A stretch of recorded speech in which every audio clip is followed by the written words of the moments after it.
2 ಆಗಿದ್ದರೆ ಅವುಗಳ ಗಣಾನುಪಾಲ ಅನುಪಾತ ಎಷ್ಟು?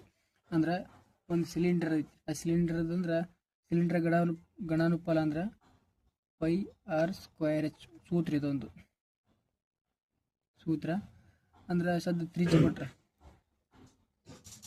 ತ್ರಿಜ್ಯ ಎಷ್ಟು ಕೊಟ್ರೆ 4:5 ಕೊಟ್ರೆ, ಅಂದರೆ ಎತ್ತರ ಎಷ್ಟು ಕೊಟ್ರೆ ಎತ್ತರ 5:2 ಕೊಟ್ರೆ. ಹಂಗಾದ್ರೆ ಈ ಸೂತ್ರ ಪ್ರಕಾರ ನಾವು ಕೆಲ ಲೆಕ್ಕ ಮಾಡಬೇಕು.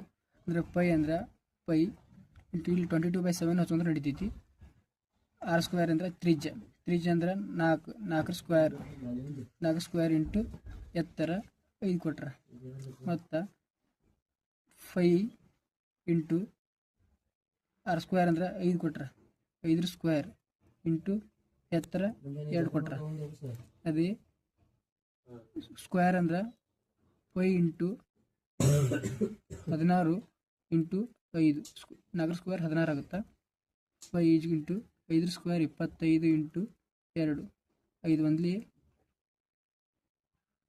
ಇಲ್ಲಿ 25, 2 ಒಂದ್ಲಿ 2 ಎಂಟ್ಲಿ 16, ಎಷ್ಟಾಯಿತು 8:5.